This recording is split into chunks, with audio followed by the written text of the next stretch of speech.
Welcome back to VCT Americas for people in a hurry. This week we had our first elimination matches, so watch till the end to see who's still in and whose kickoff run went off the rails. Game 1 was between the top seeds of Americas, NRG versus MIBR.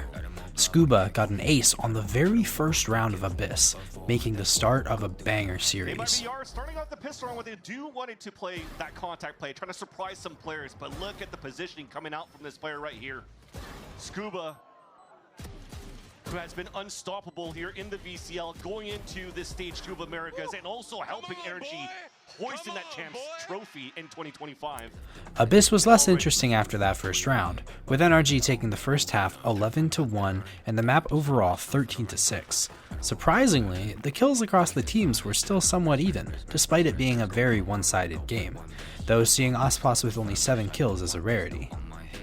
Map 2 was split, going to MIBR with a 13-11 scoreline. Mata led in kills for the map, but Zekken had double the amount of first kills and only 1 first death. Again, Aspas was the bottom frag, but he was still getting impactful entries for his team, opening the site for executes. The decider was Breeze, and the Brazilian Tornado finally activated. MIBR took the map 13-8 with a 9-3 first half.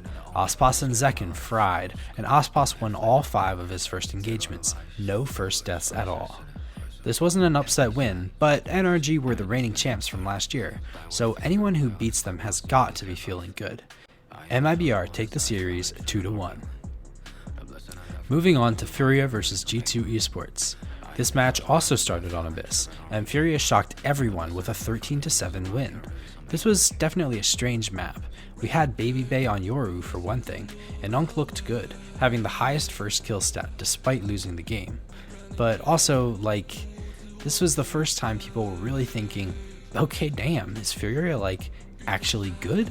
Or is G2 just cooked after losing Jonah P? Map 2 was Bind, and it was a close first half, but G2 shut it down with a 13-6 win, including an ace from Trent in round 17. Gotten into the side as well. Inside these smokes, with the Bucky, Koala's found his second. Trent is really playing off the site at the moment. He avoids that flash, and there's going to be a multi-swing, but he had just the weapon for it! And the godly ace from Trent! Did he finally get it? Remember the joke? That he never got an ace? The Baby May got one before him? I think we just saw history. I think that was actually a historic moment in Valorant that we just witnessed. I had to double check. I needed to wait for the graphic. That was an ace, right? From Trent. Can we get one of those little information pop-ups on the screen, please? Finally did it! Oh, he did yes! it! Okay, maybe it was just a flash in the pan. Surely G2 are better than Furia. One little leaf against the full fury of the Panthers. A flawless round to close it out. Oh damn. Yeah guys, I don't know what to say. G2 are definitely not the America's Titans we saw last year, and Shy Wager's Spank Theory has really proven to be true with Furia going winless last year to suddenly a top 4 contender in the region. Match 3 was our first elimination game of the year. Who's going home, Loud or EG? EG started Haven with 7 rounds in a row, and though Loud did put some rounds on the board, Calm hit them with a finisher move in the last round, winning the map with a 1v4 After the ultimate clutch. came through from Okeanos. Still at 50 seconds.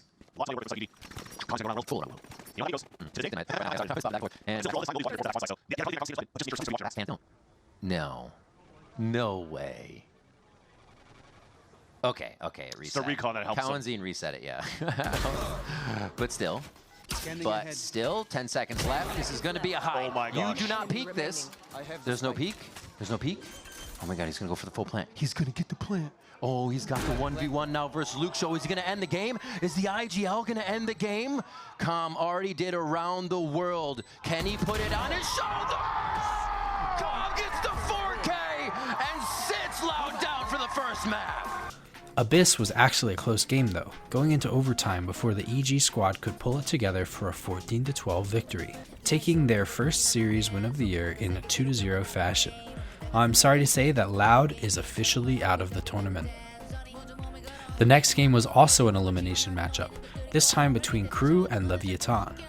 I feel really bad for Crew because it was once again their substitute roster filling in. As for Leviatan, they finally had their star rookie, Neon, in exchange for their sub, PXS.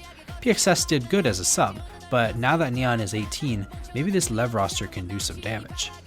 Bind was a destruction from the side of Lev, who took the map 13-4. And I'm happy to say that Neon lived up to the hype, going 19-5 in KD, with 5-0 first kills to first deaths. Split was much closer, ending 13-10, but again in favor of Leviatan, meaning that Crew are our second team to drop out of the race.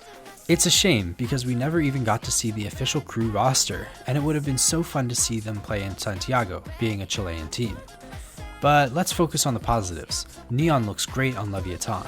He went plus 18 across the series, with 13 first kills to only 2 first deaths. I also noticed a very funny stat line between him and Infiltrator.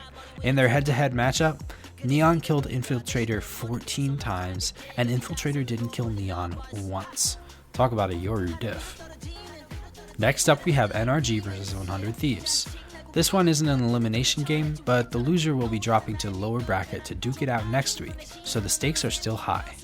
The first half of Haven was a ping pong match, rounds going back and forth one at a time, while the second half was streaks of rounds, of which NRG got the most, taking the map 13-9.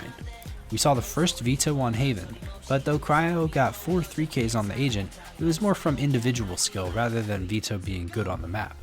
The Agent play itself wasn't the greatest. Corrode was another close map, but it again went to NRG 13-11, and the world champs took the series 2-0. There weren't any standout players this game. Everyone played in a very solid way, but the team coordination from NRG looks to be the deciding factor.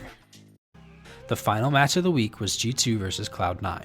On Corrode, we got to see an ISO pick from BabyBay and the 100 Thieves comp out of Cloud9, with Oxy back in the team after his hiatus and Demon 1 again out of a job.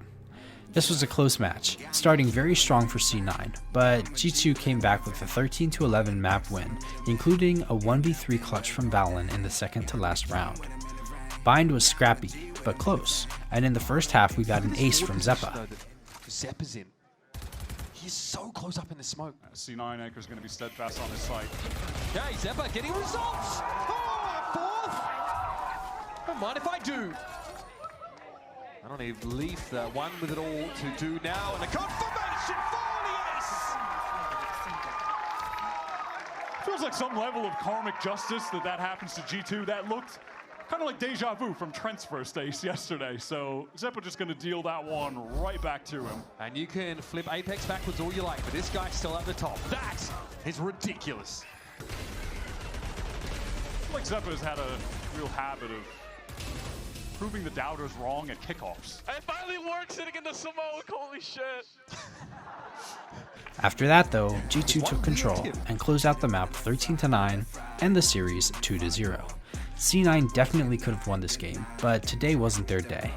At least they're not out just yet. Next week, they'll be facing the winner of Sentinels versus Leviatan to keep their tournament alive, while 100 Thieves will go up against either Envy or EG. I'd favor 100 Thieves for their matchup, but I think the C9 game could go either way, especially if it's Leviatan coming into it with momentum from their previous matches. We'll just have to wait and see next week. Thanks for watching, and game on! Pretty brutal stuff as BabyBay's tour de force claps Zeppa, and there you have it! G2 on the bounce back, and again, it's Cloud9 who lose their nerve in an important game.